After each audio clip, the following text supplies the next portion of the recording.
Sampurasun. Ampes.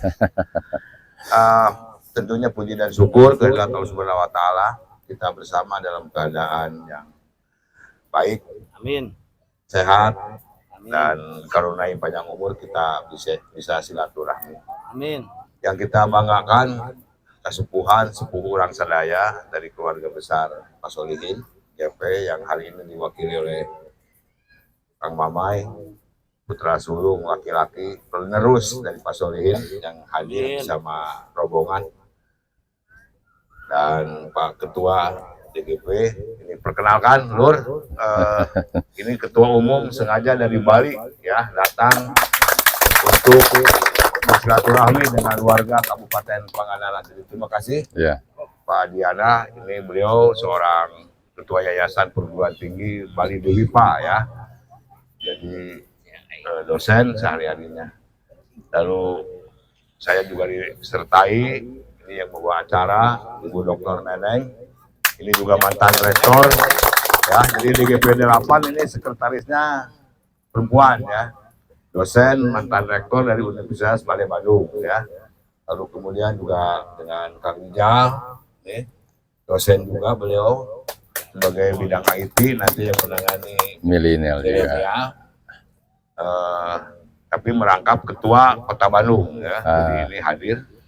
Lalu kemudian Kang Aai ini kenalkan di urusan UKM nanti pemberdayaan ekonomi, ini beliau ya, jadi ini pengusaha orang Pamarican, kemarin di Pamarican ya, sekarang bersama. Lalu ada Kang Dadi, lalu ada Pak Bambang dan rombongan siapa lagi, Ibu Kenny, mana Ibu Kenny?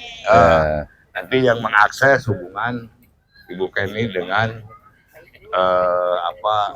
alumni ya. Lalu rombongan media Kang Igun, Pak Edi dan yang lain-lain. Lalu Ketua DPD Pangandaran Kang Dede Krek, sampai mana Kang Dede Krek yang selalu tadi waktu Pak Dadi ini sebagai bendahara. Ini bendahara DPD, tadi dalam urusan ongkos ke Pak Dadi kayaknya. Nah, ya, Hidup Pak Dadi. Hidup ongkos. Dan Ketua DPD Pangandaran Pak Dede dan Rerengan Kang Ujang, ini tokoh muda Kang Mai, inisiator dari Langkah Pelancar, rada bodas setelah orang Langkah Pelancarnya. Ini yang menginisiasi, dan rekan-rekan semua para perwakilan kaum milenial khususnya dari setiap ada ya, semua kecamatan ada ya, tadi sudah di absen. Terima kasih, rasa bangga. Tentu kita puji syukur kepada Allah Subhanahu wa Ta'ala bahwa hari ini di tempat yang sangat nyaman dan indah, bagian dari yang harus masih kita perbaiki, tepatnya di Karangtirta yang secara administratif ini masuk ke wilayah Sidamuli ya, Sidamuli, dan kemudian akan menjadi satu lintasan jalur yang baru Pak, pantai ya Pak Ketua. Ini harus didahului oleh kita dengan sebuah langkah sebelum nanti semakin rusak. Saya mengapresiasi luar biasa atas sebuah inisiatif dari rekan-rekan para milenial khususnya yang berada dalam satu sikap sama, yaitu untuk mendukung pasangan calon presiden 2024, yaitu Bapak Ganjar Pranowo dengan Bapak Mahfud MD, yang memperkarsai dan mengambil satu langkah yang sangat simpati dan luar biasa, sejalan dengan visi beliau tentang ekonomi hijau ya, di mana kaum milenial tidak hanya diminta suaranya dan dukungannya, tapi dia juga harus diajak berpikir untuk bagaimana Indonesia ke depan yang lebih baik sesuai dengan visi beliau tentang ekonomi hijau. Oleh karena itu sekali lagi atas terselenggaranya acara ini dan inisiatif melakukan satu kegiatan yang sangat memberikan nilai yang sangat baik, yaitu penanaman 1000 mangrove di awal ya. Insya Allah kita akan hijaukan terus Pantai Pangandaran, dan Harim Laut juga termasuk bagian yang harus mendapat perhatian kita. Bukan harus dibuat bangunan Harim Laut itu, tapi tempat publik yang harus hijau dan dipelihara secara baik ya. Setuju ya? Setuju.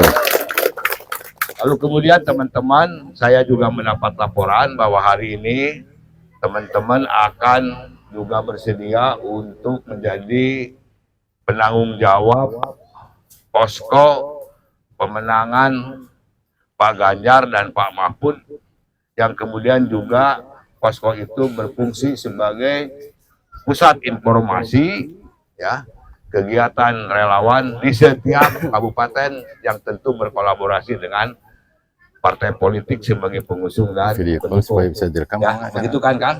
Jadi hari ini Kang Mamai, Pak Ketum, di samping Ya. teman-teman melakukan penghijauan, sekaligus juga akan ada satu pengukuhan penanggung jawab posko gerakan rakyat dan pusat informasi untuk kemenangan Pak Ganjar Mahfud di kabupaten, di setiap kecamatan yang ada di Kabupaten Pangandaran. Setuju ya? Ya. Baik. Nah, oleh karena itu tentu kami berterima kasih bahwa langkah pembentukan posko ini mendapat sebuah support dan apresiasi luar biasa, bahkan dukungan, bahkan beliaunya juga langsung dari keluarga besar kesepuhan kita, tokoh dan pahlawan kita, yaitu Bapak Solihin JP ya, dan Pak Mamai dengan rombongan menyertai. Entong sieun Dur, regreg ya. Dia posko didukung oleh Pak Solihin JP ya, semakin menguatkan. Dan nanti Kang Mamai juga akan membagikan kaos ini yang dipakai untuk juga baliho-baliho yang mirip yang dipakai pas yang atur nuhun Kang Mamai luar biasa. Kemudian juga teman-teman, mana Kenny Ibu Kenny ini juga yang memfasilitasi hubungan dengan alumni ya. Jadi di Bandung ini ada sebuah institusi namanya alumni RBA, Rumah Bersama Alumni. Parahyangan, RBA, yang namanya RBA. Rumah Bersama Alumni. Sudah setuju untuk mensupport langkah ini, pembentukan posko dan pusat informasi. Ya mudah-mudahan ke depan ini akan lebih dilengkapi, ada wifi, ada apa di posko-posko itu, sehingga posko itu juga bagian dari pusat informasi dan pelayanan. Nah, Pak Ai kan nyiapkan wifi nanya tagih we tak apa Ai untuk bagaimana di setiap posko ini. Nah, posko ini tidak terbatas hanya di kecamatan, tapi boleh di mana saja, di desa, mungkin di mana-mana Kang ya. Nah, pertanyaannya kenapa harus ada posko? Nah, saya tidak harus bicara politik terlalu jauh, tapi kira-kira kita ini mau melaksanakan Pilpres sudah yang kelima kali ya. 2004 dimulai dengan persetujuan Ibu Mega sebagai presiden, bahwa pemilihan presiden pemilihan langsung. 2008, 2014, 2019 kan oleh partai apa dede eleh gitu nanaon, tapi kan aman-amannya tidak ada masalah. Rasanya kita nyaman-nyaman saja berdemokrasi di mana presiden dipilih. Nah, rek 2024 malur asal rada beda ya nya ya. Aya rada beda, aya istilah cawe-cawe presidennya. Aya istilah cenah calona anak haram konstitusi dan diprosesnya. Terus ngadenge urang di mana di Garut aya Satpol PP deklarasi. Aya Satpol PP mah meureun di mata urang Pangandaran mah nya aparat we nya. Terus aya baliho anu dipindah-pindah, anu disobek-sobek, dicopot. Lamun aya Pak Ganjar rek datang jadi ieu teh naon nya. Saudara-saudara sekalian, saya tegaskan bahwa pemilu itu hak konstitusi kita. rakyat. Ya. Dan kita tahu bahwa negara Pancasila menganut paham bahwa kedaulatan ada di tangan rakyat. Ya. Dan pemilu adalah hak rakyat untuk mengekspresikan dirinya dan menentukan pimpinannya. Ya, yaitu yang namanya presiden dan wakil presiden. Undang-undang sudah mengatur di mana posisi presiden, di mana posisi pemerintah, di mana posisi penyelenggara pemilu, dalam hal ini KPU dan Bawaslu, dan di mana posisi masyarakat yang punya kedaulatan itu.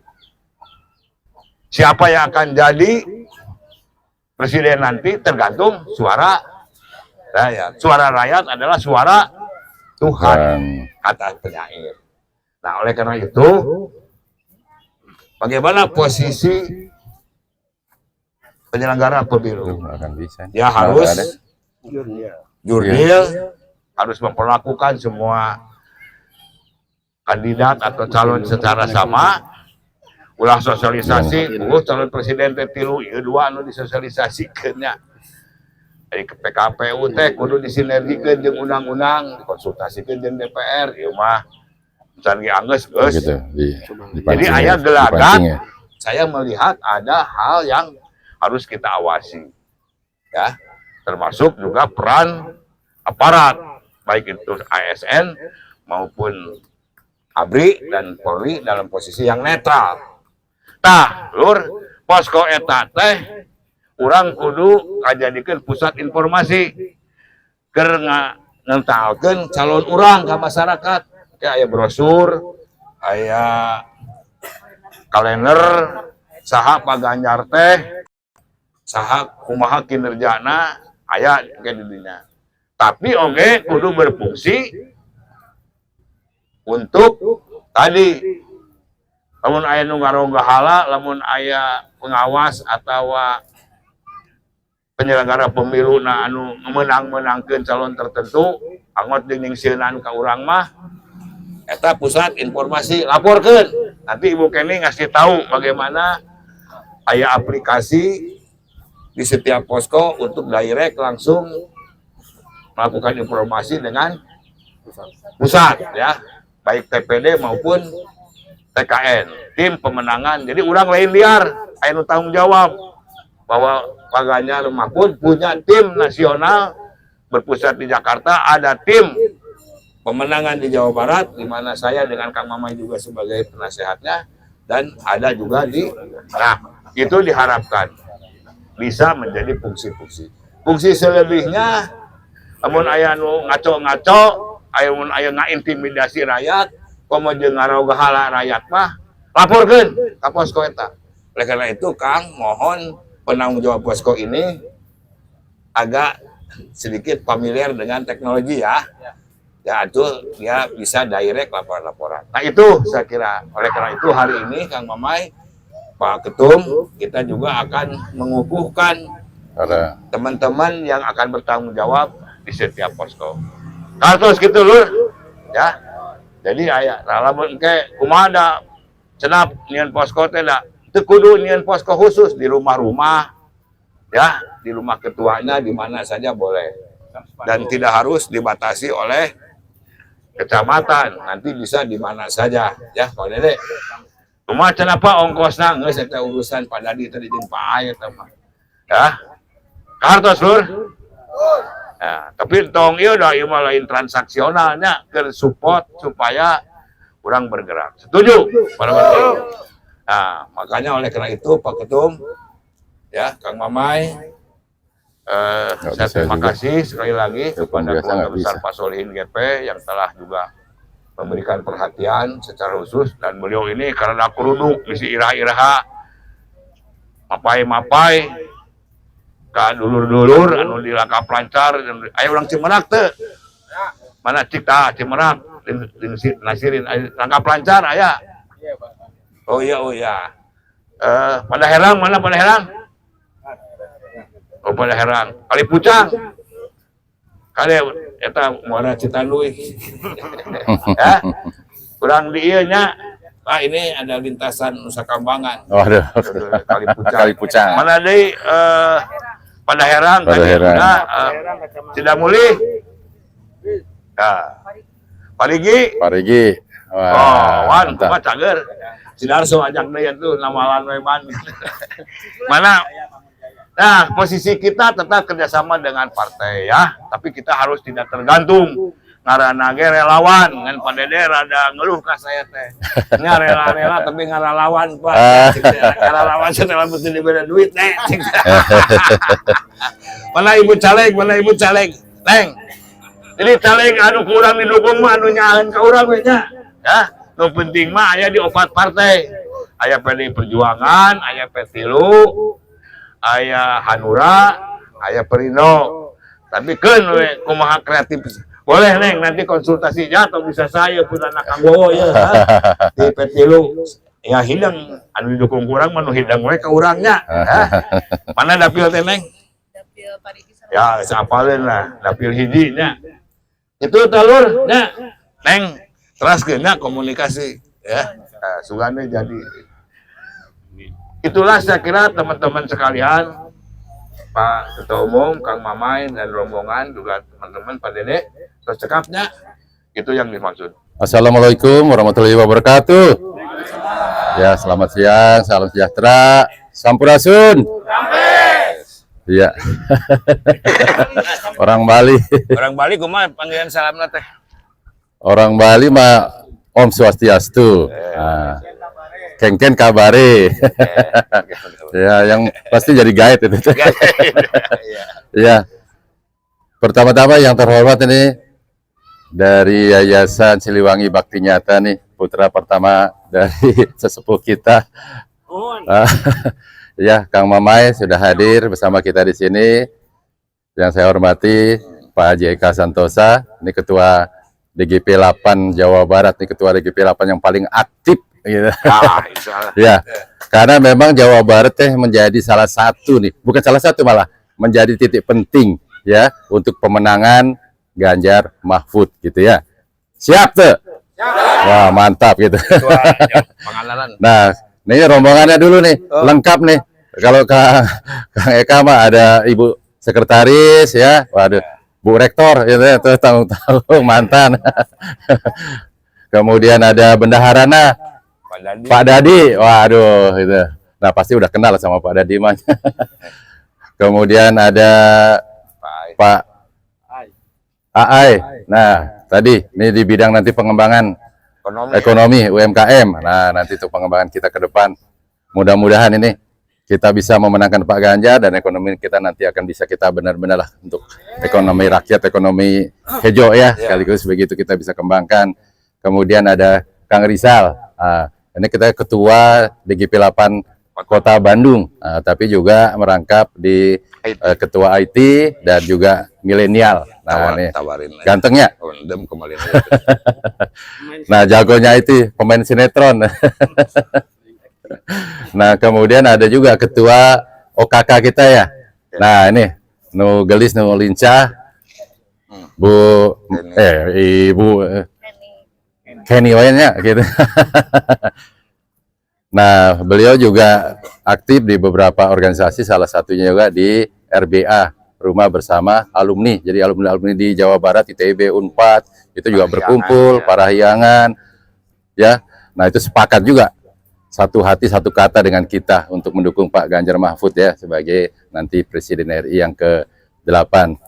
Nah, kemudian tentunya, ini dari penguasa wilayah daerah Pangandaran ini, Kang Dede nih, Ketua DGP 8 Kabupaten Pangandaran dan segenap struktur organisasinya ya. Nah, kemudian tentunya dari seluruh pengurus di tingkat kecamatan dan sudah hadir nih dari 8 kecamatan yang nanti juga siap langsung untuk dideklarasikan nih posko kita, posko Gerakan Rakyat dan Pusat Informasi, dan sekaligus yang akan dilantik jadi penanggung jawab di setiap posko. Nah, posko nanti tidak hanya sekitar kecamatan ya, Kang ya, nanti siapapun masyarakat yang memang siap untuk menjadi posko Gerakan Rakyat dan Pusat Informasi, nah nanti bisa menghubungi Kang Dede tentunya. Nanti akan disiapkan alat kelengkapannya untuk itu supaya bisa lebih mendekatkan kepada masyarakat dan bisa segera mendapat input, masukan atau laporan dari masyarakat sebagaimana tadi Kang Eka sampaikan ya, disinyalir lah tadi.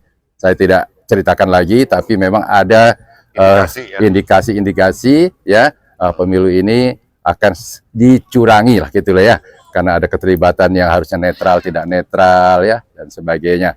Nah, itu tentunya menjadi tanggung jawab kita bersama untuk bagaimana mengantisipasi supaya demokrasi pesta rakyat ini itu menjadi bisa berjalan dengan luber dan jurdil ya Kang Mama ya. Luber kah? Terang tehnya. Terang ya. Luber ya. Langsung, umum, bebas dan rahasia gitu. Kemudian judulnya judul dan adil. Nah, tentunya juga sekaligus kepada generasi milenial nih. Jadi saya tadi mereka-reka sareng Kang Aai kaosnya teh cakep nih Kang Mama. Jadi Ganjar Mahfud di belakang di tukangnya teh G3. Nah, jadi ternyata maknanya banyak ya kita temukan tadi. Jadi Ganjar nomor 3. Kemudian ternyata G3-nya itu juga sebenarnya M. Jadi para Ganjar milenial. Nah, kemudian GM ya biasa Ganjar Mahfud. Wah, cakep nih, tepuk tangan buat kita semua nih. Jadi benar-benar. Nah, jadi saya tidak banyak mengulas, tetapi saya sekali-kali mengajak karena memang pokoknya tanggal 14 Februari itu adalah pesta demokrasi gitu ya. Ini pesta rakyat. Jadi kata demokrasi sendiri berasal dari kata demos dan kratos yang artinya dari rakyat, oleh rakyat, untuk rakyat. Yang jadi bosnya teh saha? Rakyat begitu. Nah, hak konstitusional rakyat itu diatur oleh Undang-Undang Dasar kita, konstitusi begitu. Jadi nah ini kesempatan kita ya, kesempatan kita sebagai warga negara, sebagai rakyat, sebagai pemegang hak konstitusional, nah untuk kita menentukan calon pemimpin bangsa ya dalam pemilu 14 Februari tahun 2024. Nah, saya mungkin mengajak begini, sekarang saatnya nih kita, artinya kita yang menjadi siapa? Dari siapa? Pemegang kedaulatan. Kita nih yang akan memilih, kan begitu ya. Nah, kita ibaratkan misalnya yang paling gampang lah analoginya nih Kang Mamai, kita sebagai pemilik hak. Nah, ini akan memilih seseorang yang akan menjalankan ya untuk melaksanakan tugas tadi ya untuk rakyat dan untuk kepentingan rakyat menjaga memimpin Indonesia ini. Nah, jadi kalau kita ibaratkan, nah kira-kira gampangnya, nah ada tiga nih calon melamar menjadi presiden ya dan wakil presiden. Nah, kira-kira kalau kita ngelamar pekerjaan, yang pertama kita lihat apa yang diminta syaratnya? Riwayat hidup. Riwayat hidup, terus apalagi? Ah, itu masuk daftar riwayat hidup, ijazah dan sebagainya. Apalagi? Pengalaman. Pengalaman masuk di daftar riwayat hidup.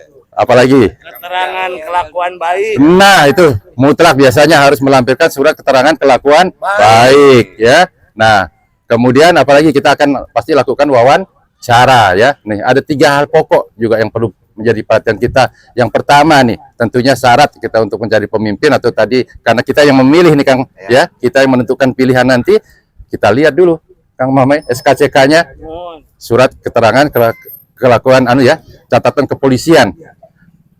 Istilahnya gampangnya mah surat keterangan kelakuan baik gitu ya. Nah, kita jajarkan nih 3-3 nah, kira-kira gitu. Sekarang saya mau spontanitas ke masyarakat, ke para milenial nih.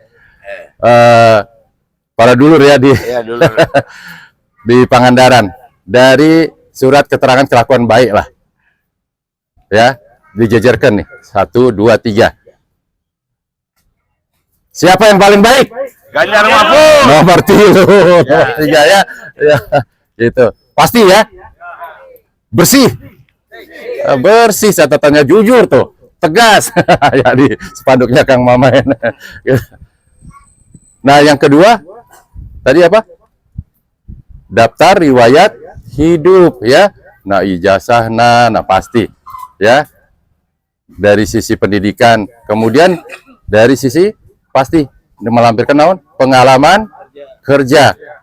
Nah, coba dibayangkan aja nanti ada 3 nih calon. Dari kurikulum vitae, dari daftar riwayat hidup yang paling bagus, yang paling cakep itu, yang benar-benar mumpuni ya, sesuai dengan kompetensinya, sesuai dengan bidangnya, integritasnya, pengalamannya, ya. Nah, saya ingin tanya dari daftar riwayat hidup. Nah, ini kita sebagai yang akan menentukan memilih nih calon pemimpin. Siapa yang daftar riwayat hidupnya paling baik? 03. Wah, tepuk tangan lagi buat 03 deh ini. Gitunya. Ya, udah dapat 2 kita. Mau kemana lagi? Hah?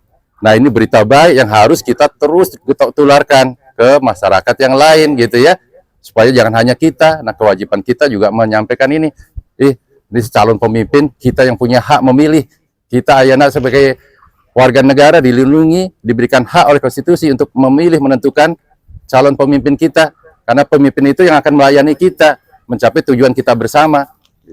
Nah, ada 2 yang sudah pasti ya Kang Mama ya. Dari tadi apa? Surat kelakuan baik. Ya, dari daftar riwayat hidup ya. Nah, kita sudah sama-sama. Saya rasa begitu disampaikan siapa dari surat kelakuan baik dan daftar riwayat hidup yang terbaik, ya sudah. Sepakat kita ya, pasti 03 ya. Nah, itu berita ini berita baik, berita gembira harus kita sosialkan, kita sebarkan, sampaikan kemana-mana lah. Semenjak dari sekarang ya, dari di rumah ada pamajikan ya, kalau yang laki-laki, yang suami, anak, istri, mertua, tetangga ya. Nah, semuanya lah, sampaikan gitu supaya nanti benar-benar pada saat memilih tidak salah memilih. Kita bukan memilih apa ya? Ini mah tingkatnya nasional, memilih presiden yang akan menentukan nasib bangsa ke depan begitu ya. Nah, kemudian kalau kita merekrut memilih nih calon karyawan, kemudian setelah kita lihat SKCK-nya, kita lihat daftar riwayat hidupnya, pasti ada apa? Wawancara ya, gitu, wawancara.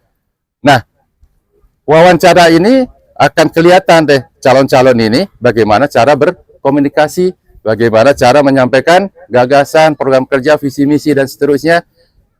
Bagaimana menyikapi kalau pertanyaan-pertanyaan yang diberikan pertanyaannya, nah istilahnya nyakit lah gitunya, pertanyaan-pertanyaan yang sulit, pertanyaan-pertanyaan yang sedikit mempertanyakan integritasnya.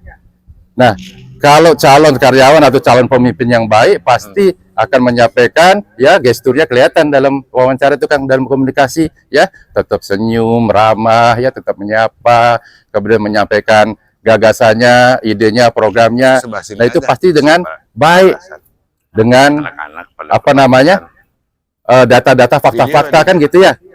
Nah, saya sekali lagi ingin mengajak nih, Lur, kalau dari wawancara kita lakukan komunikasi ya, cara penyampaian visi misi, program kerja dan sebagainya dari 3 kandidat, siapa yang paling baik? 03. Waduh, sudah dapat 3 juga kita jadinya. Nah, ini modalnya kita sudah punya 3 ya. Nah, yang keempat itu kembali ke kita, karena hak pilih itu ada di kita ya. Pada akhirnya setelah kita melakukan tadi, melihat SKCK-nya, melihat daftar riwayat hidupnya, kita wawancara bagaimana komunikasi dan sebagainya, menyampaikan pendapatnya, visi misinya, akhirnya kita menentukan, yaitu hak untuk memilih ya. Nah, saya tanya sekali lagi nih ke seluruh semua, kira-kira kalau sudah tadi 1, 2, 3, kita akan pilih yang mana? Tetap 3, mantap. Nah, gitu kira-kira yang saya ingin mengajak. Jadi gampang nanti menyampaikan ke masyarakat begitu. Nah, jadi saya terima kasih nih. Ada tambahan satu. Ada tambahan lagi satu Kang Mame. Laos katinggalan teu sareksek anu panoan. Nah itu. Mohon. Nah itu. Mohon. Kan dari hasil wawancara itu ya. Nah, wawancaranya kita kemarin diwakili oleh KPU-nya di debat ya. Kan kelihatannya siapa yang ditanya malah ngambek kan gitulah. Jadi nah, itu sesuatu yang simpel tapi itu penting karena kita akan memilih pemimpin, jadi presiden yang akan memimpin kita nanti, yang akan melayani kita tentunya untuk menuju Indonesia yang lebih baik ke depan, untuk menuju Indonesia emas tahun 2045, 100 tahun kemerdekaan kita. Nah, saya bersyukur ada di sini, jadi mungkin tak kenal tak sayang nih Kang Eka, jadi saya teh punten minta waktu sedikit lagi ya, gitu. Kalau namanya saya sudah bisa ditebak, namanya juga Iwayan Atnyana, pasti asalnya dari Padang. Bali. Dari Bali ya, salah. Dari Bali, jadi bibitnya bener, bibitnya dari Bali, tapi saya lahirnya di Sumatera, di Lampung, gitu. Jadi besarnya kuliah teh di ITB di Bandung, ayah bumi di Bandung di Cigadung, di Cipenyengkaler gitu. Jadi Bandung mah sudah Jawa Barat lah, itu sudah menjadi sebagian hidup. Jadi anak saya pertama juga tinggal di Bandung, kemudian menantu itu asli di Bandung. Jadi ayah cucu dua, ayah anak pun. Anak kedua ketiga ada di Jakarta.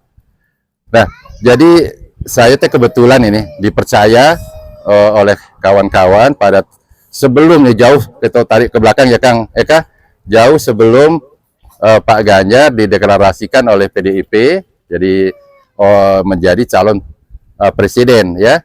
Nah, kita sudah berpikir nih kebetulan ya tadi sampaikan kita memang para ya dosen, nah kemudian beberapa kawan-kawan tersebar nih di 8 provinsi termasuk Jawa Barat, Banten, kemudian DKI, Jawa Tengah, Jogja, Jawa Timur, Bali, Sumatera Utara, Lampung, kemudian Nusa Tenggara Barat pada saat itu.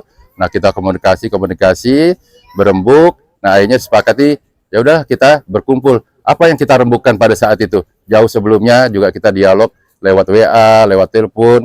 Nah, itu ayo kita sebentar lagi ini eranya Pak Jokowi kan akan berakhir. Kita harus memilih lagi presiden yang baru. Nah, kira-kira siapa? Waktu itu kan masih banyak ya calon-calon gitu. Nah, akhirnya dari kajian kita, ya seperti tadi sama lah caranya simpelnya gitu. Jadi kita lihat dari kelakuan baiknya, kita lihat dari daftar riwayat hidupnya, kemudian kita lihat bagaimana cara melayani masyarakat, komunikasinya ke masyarakat, rajin turun ke masyarakat, bagaimana dengan budaya, ya peduli nggak dengan budaya, bagaimana untuk menjaga lingkungan, peduli nggak dengan lingkungan, kan begitu. Nah, kemudian bagaimana perhatiannya kepada masyarakat kecil, karena memang dua sebenarnya ke poin kita yang harus diperhatikan, ya tentunya bagaimana mengangkat kesejahteraan masyarakat, jadi kemiskinan ini jangan sampai ada lagi di bumi Nusantara, ya, karena kalau kita ingat lagu siapa, Pus Plus ya, nah itu sebenarnya kita kan negara kaya raya, gemah ripah, loh jinawi ya, tetapi kok masih ada.